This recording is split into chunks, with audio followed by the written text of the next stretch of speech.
the Richard Osman take. For those that don't know, he was being interviewed and he was talking about publishers and what their expectation of wanting people to go on social media, and social media doesn't sell books, that you need to go up and down the country and meet people. Firstly, I need people to understand that this was such a privileged take. This is coming from a white man that's able-bodied, a white man that's able-bodied and financially secure, an able-bodied white man that's financially secure and a celebrity. Do you see what I'm getting at here? His books sell regardless. It's why he's published in the first place. Now, I'm not saying that he wouldn't have been able to sell his book to a publisher without any of that, but it helped that he already had a fan base, that the publisher was like, hey, this guy's already got a fan base, there's already going to be people that are like, we're going to pick this book up because we know who he is. And it's why celebrity books do well, whether or not they've written a book before. And yes, he's managed to maintain that, and yes, he can go up and down the country, but let's not forget, most publishers are not funding that for people. And especially, for example, if I wrote a book today and a publisher said, yeah, we'll buy that book, no worries, Kelly.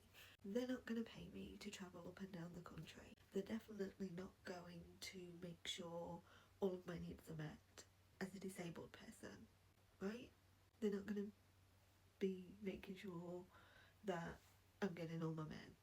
They're not going to make sure there's breaks factored in case I have a flare-up or it becomes too much for me. They're not going to be providing a wheelchair in case I can't move.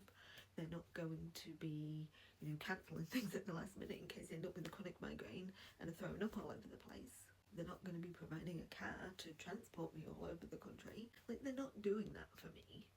And they're not doing a huge marketing campaign for me. Somebody that doesn't have a fan base already in existence. Somebody that just has a hope and a dream and a book, And so it's such a privileged take. And however much I love Richard Osman, this is not the first time he's made a take like this and not acknowledged his privilege in having it. And it's becoming really disappointing when he talks about it that he doesn't acknowledge it. I really think he needs to start doing that. He needs to start saying, as a white, able-bodied man in this industry with financial stability and with celebrity, I have more of a chance of doing all of this than anybody else.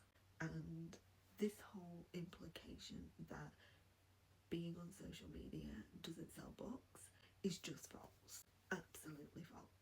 There are authors that I only know from social media and I bought all their books.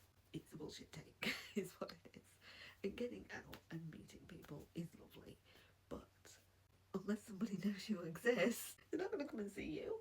What bookshop is going to be like, hey, yeah, come have a meet and greet in my bookshop where nobody knows you exist? Come on now. Unless, they expect the book to sell wildly, and then they're going to do it. Like, give me a break.